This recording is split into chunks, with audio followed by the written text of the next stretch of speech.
yang komen nih Mas, dari Uwai Sufi 8967. Mau ekspor, mau impor, katanya kami yang di desa tetap aja miskin. Ini memang sebenarnya kebijakan-kebijakan yang nggak bisa dirasakan langsung ke masyarakat, ya nggak sih? Iya. Ya kan?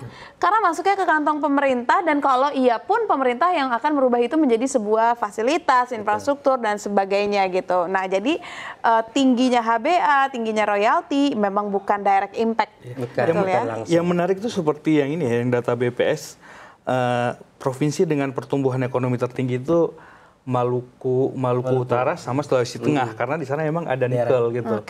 Dan penyumbang terbesarnya adalah investasi. Tapi pasti lihat dari angka kemiskinan nggak turun-turun, tetap aja tetap gitu. tinggi. Tetap tinggi. Tapi Kemiskinannya masih tinggi, tapi penyumbangnya iya, tapi secara statistik di angka itu tinggi, naik pertumbuhan ekonominya gara-gara investasi. Jadi kan kalau ngitung PDB itu ada apa namanya, ada konsumsi, ada investasi, ada ekspor impor gitu ya. Ini yang mayoritas besarnya itu dari investasi, dan itu nggak kerasa, nggak turun sampai ke masyarakat. Angka kemiskinan tetap aja. Salahnya di mana? Tapi karena di atas kertas emang oke gitu. Iya, nah iya berarti kan ini duitnya hanya berhenti di atas kertas, nggak langsung. Memang ini bukan berbicara didistribusikan langsung, tapi paling tidak kan ada impact ke, ya tadi aku bilang infrastruktur, perbaikan beberapa hal, lalu CSR dari perusahaan-perusahaan yang melakukan investasi. Pendapatan daerahnya diperbesar mungkin yang nambah cuman ya beberapa inilah apa namanya jumlah pekerja bisa ditampung, terserap. Tapi yang sekarang ini industri yang investasi besar itu bukan industri yang padat karya, tapi padat modal. Jadi bukan orang yang banyak yang diberdayakan, lebih banyak dibeli buat belanja mesin, belanja bahan baku, belanja lain gitu. Kelihatannya emang uangnya besar, tapi yang emang kerasa sampai ke masyarakat itu ternyata nggak sebesar itu. Karena memang mungkin ya tadi penyerapannya ternyata ada, tapi tidak sebanyak itu karena ya padat modal itu tadi ya. Ya mungkin ini juga menjadi salah satu hal yang perlu dipikirkan oleh pemerintah, bagaimana jika ada investasi ke daerah, penyerapan masyarakatnya juga, dan ekonominya benar-benar bisa terasa langsung. Ya kalau nggak terasa akan seperti ini nih komplainannya netizen kita ya. Lalu ada lagi dari Indra Adi Gunawan. Batu bara bukan buat listrik aja, buat bahan industri kayak semen, besi, aluminium, dan pupuk. Jadi bisnis batu bara nggak bakal mati walaupun proyek green energi itu ada. Benar nggak sih? Iya benar sih. Oke, ini ya, realita yang harus kita terima nggak sih sebenarnya, ya kan? Ya karena kan kita kaya akan batu bara kan.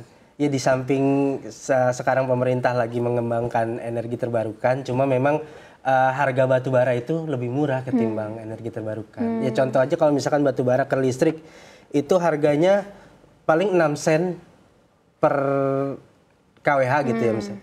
Kalau untuk energi terbarukan bisa 12 sen. Itu kan dua kali. Iya, 2 kali lipatnya dari batu bara. Iya. Jadi memang kita harus menerima bahwa kita bukan menolak energi baru terbarukan, tapi memang kita masih lebih tinggi produksi batu baranya ya.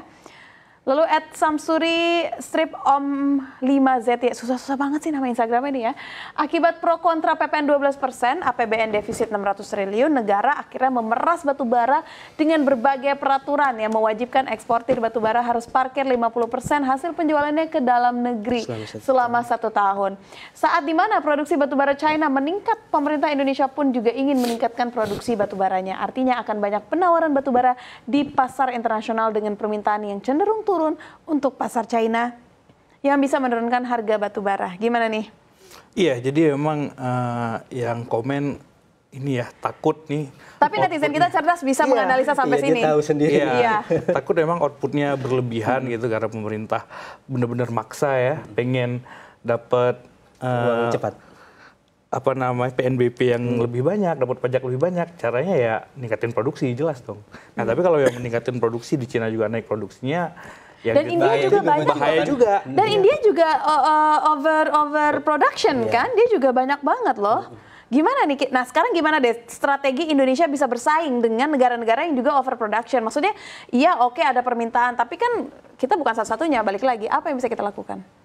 Iya paling kalau kita ini ya apa namanya, kalau saya rasa pada akhirnya tuh balik lagi ke mekanisme pasar aja gitu. Semua pasar kayak ngelihat gitu. Mereka udah apa namanya kontrak-kontrak komoditas, memang kontrak-kontrak ini ya futures gitu. Mereka udah hedging duluan gitu, dan itu bagian dari dinamika aja. Mungkin kayak pemerintah bisa gitu buat memaksakan tahun ini naik jadi 700 juta ton atau 800 juta ton gitu. Tapi kalau emang pasar nggak memungkinkan tetap enggak juga gitu. Oke, Mas.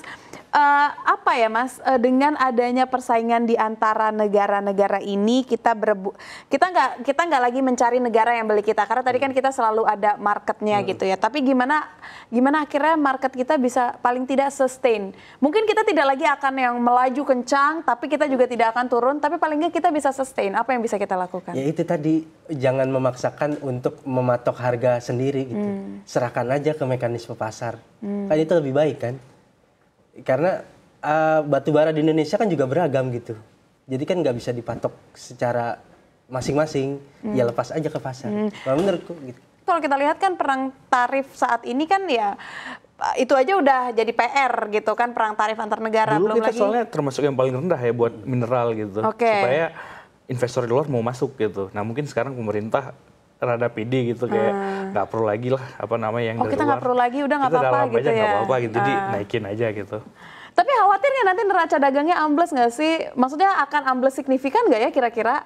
Nah itu kita belum tahu ya. Kita belum tahu ya, karena memang belum dijalankan juga secara sepenuhnya peraturannya. Peraturannya juga belum ada. Ya, peraturannya juga belum ada.